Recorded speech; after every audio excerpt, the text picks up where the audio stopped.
Welcome to day 5 of our breastfeeding series, and this is like the final part of this breastfeeding series. And this is where weaning your baby successfully comes in.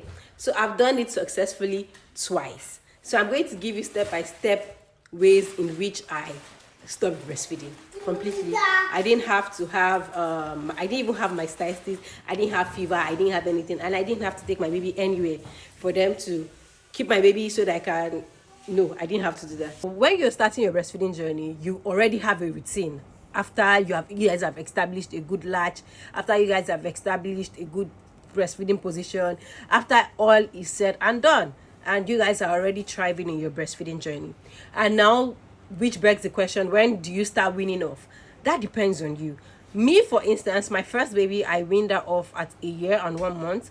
She stopped breastfeeding at exactly when she clocked a year and 1 month. My son, I stopped breastfeeding him at 8 months because I had to travel, and I did exclusive 6 months for him. Then I'm currently breastfeeding my 5-month-old right now, and we plan on weaning off by December. Then it will be a year and a month. Exactly. That's the plan. I don't know what God's plan is, but that's my plan. So right now, my baby has already started solid because he has started showing interest in food. And I started solid with him just before Ramadan started because I know I wanted to fast. And I started with just purees. Right now, it takes different type of paps. And after meal, there's an after meal that is 4 to 6 months, blah, blah, blah. So your baby is already taking solids. You guys have established a very good routine, basically. So now here's where the weaning comes in. Maybe I know that I'm going to wean off at 17th February, let's assume. And today is 17th January. So what I do is on this 17th January, maybe prior to this 17th of January, you breastfeed your child maybe 10 times a day. And now 17th of January has rolled in. That's exactly a month to when you want to stop completely. What I usually do is then I cut maybe from 10, I go to 8. Add more solid or add snacks to the day's routine. Introduce different type of activities to get ease or mind off the breast. It can be hard though, honestly speaking, especially babies that like breastfeeding. Another thing I do is throughout that week is going to be eating 8 to 7 times compared to the 10 or 15 times he was eating before. Week 2, I cut down from 8 to maybe say 5 or 6. Then introduce more activities, more type of food, different type of snacks here and there. And you are not, at this point, your mindset no go dey breast anymore. By the 3rd week, I've cut down completely to like 3 or 4 times in a day. And this time is like maybe first thing in the morning, then early afternoon, then night. Night is always the most difficult to wean off, honestly speaking. But prior to this, I always already cut off night feeding. I don't feed you at night. It's either I give you water or make milk for you, or I just don't feed you at all, because you can survive without it, especially when you're already a year. So at week 3, we are down to 4 to 5 feeds, and we have introduced other things. Then now comes the final week. Here, I'm cutting down to just 1. Like, I take away everything and cut down to just 1. And I make sure that just 1 is either in the morning or in the night. This is the difficult part. But it's actually not difficult, because by this time, the child already knows that, okay, something is going on.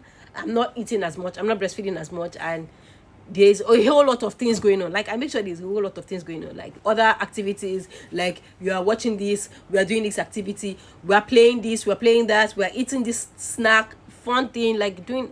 And I don't introduce biscuits, I don't introduce sweets, no, I don't introduce tea, I don't do that. I introduce real food or fruits, or there are some, if you know Gaba's babies, they have all those, they are small baby snack. That's what I do. Or I do all those yogurts. I don't know if I can find a picture of all these things I'm talking about. I will insert them. All those yogurts, that's what I mean by introducing snack. And then introducing other things that just to take your mind off the breast milk. When I go out, I don't go out with you. You stay at home. But I'm not leaving you somewhere for hours. No, I'm not doing that. So this is the final week. And then this week, my breast also already knows that I'm already weaning off. So I'm not producing as much milk. I'm not Exactly. And if I say I should stop completely, I'm not going to have clock dots on my statistics, because my breast or my body has already gotten used to the less number of times I'm breastfeeding. So by the 17th of that February that I'm weaning off, I just stop. In short, maybe it's already even stopping by itself, because maybe it's even going to forget that they are breastfeeding at this point. So that's how weaning has worked for me. That's how I have been able to wean off completely without pain, without crying, without frustration for both me and my baby. Easy peasy. It's just a thing you have to plan out. And for those that have the clock dot and mastitis, or your milk still comes out, my milk still comes out like a month after I've completely weaned off. I don't know, if I press my nipple, my milk will come out, but I don't do that. I don't overstimulate, I don't pump, I just stop touching it. I just forget it's there. But if you have an issue with, or you want to dry it off completely, or you're having pain, you can get cabbage, or how do you pronounce that thing? Cabbage. I think that I'll put a picture and the name up. You get that, put it in the freezer, make sure it's cold, and wear it like a bra, and wear your bra on it. In 2 days, I bet you your breast milk will dry off. Everything would have finished. Trust me on this one.